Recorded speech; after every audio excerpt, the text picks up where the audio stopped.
السلام عليكم ورحمة الله وبركاته. مرحبا بكم في نشرة إخبارية جديدة. قبل أن نستهل نشرتنا فهذه أفضل تعليقاتكم.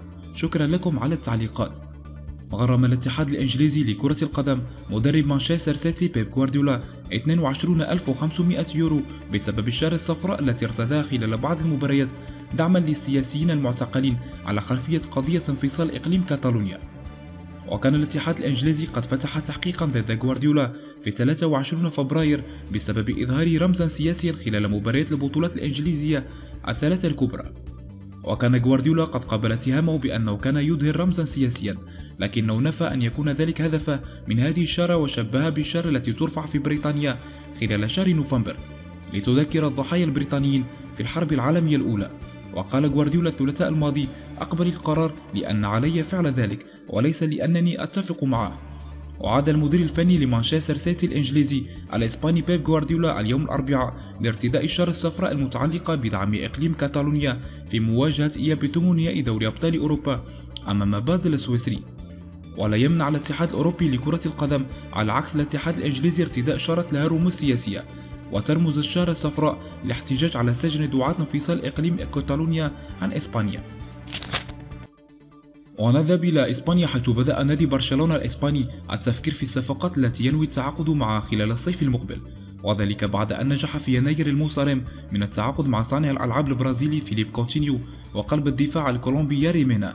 ويظل نجم أتلتيكو مدريد أنطوان كريزمان هدفا رئيسيا لنادي برشلونة خلال فترة سوق الانتقالات الصيفية المقبلة، إلا أن هذه الصفقة لن تكتمل سوى في حالة واحدة وفق ما أوردته صحيفة ماركا الإسبانية.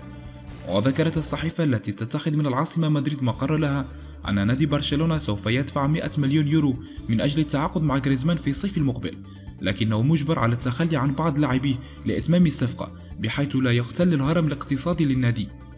وأوضحت الصحيفة المذكورة أن برشلونة سيضطر لبيع 3 لاعبين على الأقل من أجل تمويل صفقة غريزمان.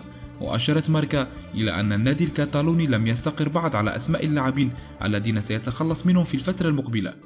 وكانت إدارة أتلتيكو قد قاتلت الصيف الماضي لإبقاء على غريزمان في ظل اهتمام مانشستر يونايتد الإنجليزي، وذلك من خلال رفعة الشرط الجزائي في عقده إلى 200 مليون يورو وزيادة راتبه إلى 15 مليون يورو، إلا أن كسر عقده سينخفض تلقائيا في سوق الانتقالات المقبلة إلى 100 مليون يورو، وهو مبلغ معقول أمام البلوغرانا بالمقارنة بالأسعار الخيالية الحالية. ودائما من إسبانيا، حيث تحدث إرنستو فالفيردي مدرب نادي برشلونة عن المواجهة المرتقبة التي ستجمع بين البلوغرانا ومالاغا اليوم السبت، والتي ستجرى أطوارها على أرضية ملعب لا روزاليدا ضمن فعاليات الجولة 27 من مسابقة الدوري الإسباني.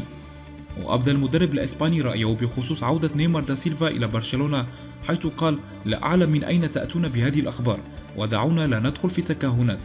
وعند سؤالي عن اللاعب أرثور قال: أرثور يلعب لفريق آخر، ونحن لدينا سياسة عن عدم التحدث عن اللاعبين من خارج فريقي.